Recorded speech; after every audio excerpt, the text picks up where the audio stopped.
m'appelle Karim Tassi, je suis styliste et je viens directement de Marrakech, du Maroc. Voilà, je fais une collection pour femmes et pour hommes.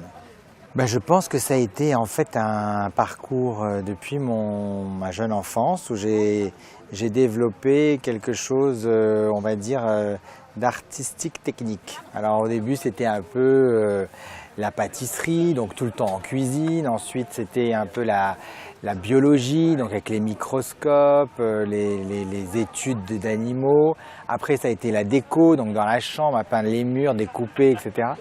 Et quand j'ai découvert, je pense que quand j'ai découvert le monde de la nuit, ça veut dire vers ma seconde, là j'ai commencé à sortir et ça là on rencontre des gens un peu bizarres. La nuit tu les Voilà, mais n'empêche qu'il y en a qui se démarquent. Hein. Donc c'est là où j'ai découvert des gens assez qui me fascinaient en fait parce qu'ils arrivaient toujours un peu habillés, extravagants et en même temps j'étais un peu fasciné par le look. C'était quelque chose qui me fascinait. Donc j'ai commencé à m'habiller pour sortir. Et c'est là où je commençais à coudre des choses et en fait, à oser porter des vêtements pour sortir. Et de là, j'ai rencontré des stylistes qui m'ont dit « tu devrais faire styliste, tu devrais faire styliste ». Et la passion en fait, s'est installée entre une manière de vivre, de s'habiller et de vouloir faire ces choses pour en fait exister quelque part. Formation à Casablanca, après décollage pour Paris en 89 et première collection présentée en 99 à l'Institut du monde arabe pendant l'année du Maroc à Paris. Voilà, c'est là que ça a démarré. En 99 et collection femmes et puis chaque saison collection, salon, défilé, collection, salon, défilé jusqu'en 2009. Et 2008, je décide de quitter Paris pour m'installer à Marrakech. Et en fait, en 2004, s'était passé un déclic parce qu'on m'avait demandé de préparer une collection de caftans et de préparer une collection pour le ministère de l'Industrie, puisque l'industrie du textile a quand même une part très importante au Maroc, ce qui m'a amené à Marrakech. Et donc, après avoir vécu ces deux expériences, je me suis dit pourquoi pas Marrakech. D'une part, parce que le secteur est porteur, et d'autre part, parce que les artisans sont très accessibles, tout est possible. Travailler à la main à Paris, ça devient juste de la mission impossible. Justement, toutes ces collections que j'ai appris à faire à Paris pour du prêt-à-porter me permettent aujourd'hui d'y apporter une touche artisanale. En plus, je travaille beaucoup avec les artisans qui ont cette particularité de travailler les caftans. Ça veut dire toutes les soies qui sont transformées en ganses, en petits boutons, tous les petits cordons qui sont posés à la main. Tout ça fait la particularité des collections Tassi. Sur la femme et sur l'homme, toutes les finitions sont faites à la main, les petits boutons marocains faits main, les ganses en soie faites main.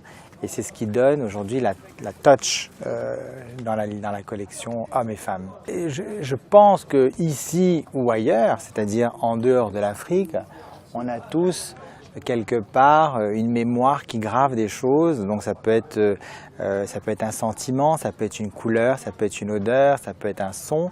Et effectivement, les gens aujourd'hui sont à la recherche d'identité et effectivement quand on est dans un marché aujourd'hui qui s'uniformise parce qu'il s'industrialise et que même le luxe s'installe comme une grande distribution, la vraie personne qui a envie d'une histoire va acheter un vêtement qui lui racontera quelque chose. Alors ça peut être un bout de cuir, un bout de raffia ou un bout de tissu wax. Je pense que la place de ce vêtement aujourd'hui, elle est légitime. Les gens ont besoin aujourd'hui de consommer et sont à la recherche de produits, on va dire, uniques presque. Moi, j'ai quand même grandi dans la grande distribution à Paris. J'ai beaucoup travaillé pour toutes les grandes enseignes, de grande distribution, j'entends bien, et ça m'a permis d'apprendre à faire un vêtement portable, vendable.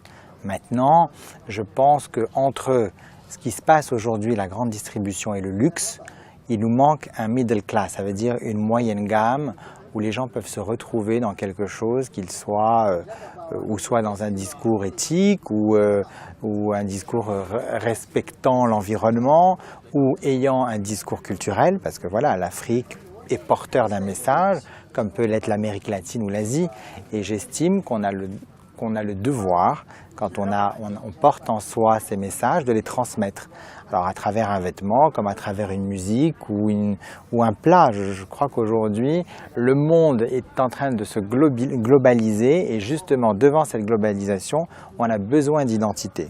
Écoutez, moi je pense que l'Afrique est en plein boom, comme l'ont été d'autres continents quelques décennies avant. On a encore pas mal de choses à régler parce que c'est quand même un continent qui n'est pas facile de fonctionnement.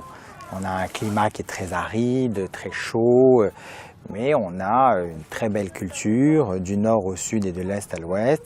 On a beaucoup de capacités et on a beaucoup aussi de volonté. Mais voilà, le temps est temps, chacun son tour, on doit dire. Donc on espère une Afrique bientôt prospère et qui aura pu aussi évoluer comme tous les autres continents. La mode, c'est sur Africa 24 Fashion.